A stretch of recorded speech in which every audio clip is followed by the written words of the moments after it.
विद्युत प्रभा देवी को समर्पित।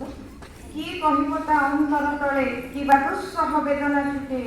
जुग जुग धरी उन्माद सम कहीं पड़े से कहीं उठे। कवितार शीर्षक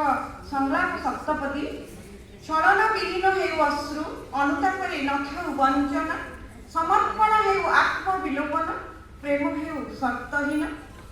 धारिव अस्त्रटीए दियो मो हाथ में समय आसी आपना को निश्चेष करवा तमाम समय धरी सभी को आघात करने पर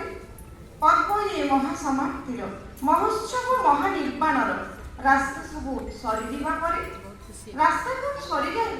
चेतना की मरी जाए मृत्यु कौन मृत्युहीन कौन पार्थक्य कुह कामनार पूर्ति आ निवृत्ति मध्य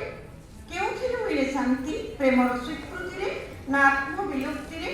केउ महानिर्वाणर बार्ता दियंती तथागत चेतना बोधिद्रुम तले बसी पचारती तांकु एही प्रश्न पचारनी सृष्टिर सुंदरतम तत्व श्रेष्ठ अनुभव पचारनी आपना को चिणिबार कला आपना को निश्चेष करिबार सूत्र एमिति सुंदर और अंतरंग लागिपारे दुख भल लागिपारे पराजय अर्थपूर्ण लागिपारे जीवन जणा नथिला आलू भितरे चिक चिक अंधार हसिला ओठर अंतराल कोह परी अबुझापण लुचि थाए प्रतिटी बुझामणा पत्रर संधि तमे पचारिबनी प्रश्न असमर्थ मु देबारे उत्तर जाने ना मो पिउची गरम ना अमृत निया जिरुची कि शोषुची समुद्र एबे एबे एते लुहर लहरी एबे एबे एते हसर फुलझड़ी देखो ना मु बोलुची आपनार लावारी स्लास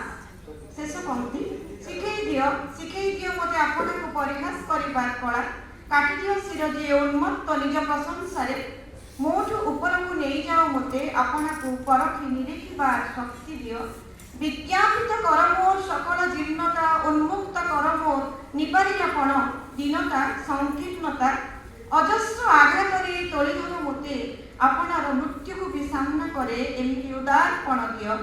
कठोर दंड दियो मोर अबुझापण पाई अमान्यपण को बोहिबार शक्ति और सामर्थ्य दियो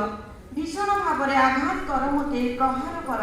सकल निष्ठुरतारे भीषण भावरे आघात कर मते प्रहार कर सकल निष्ठुरतारे मो आखिरे तोलिधर मते सकल स्वच्छतारे मो आखिरे तोलिधर मते सकल स्वच्छतारे बबिता सरदी।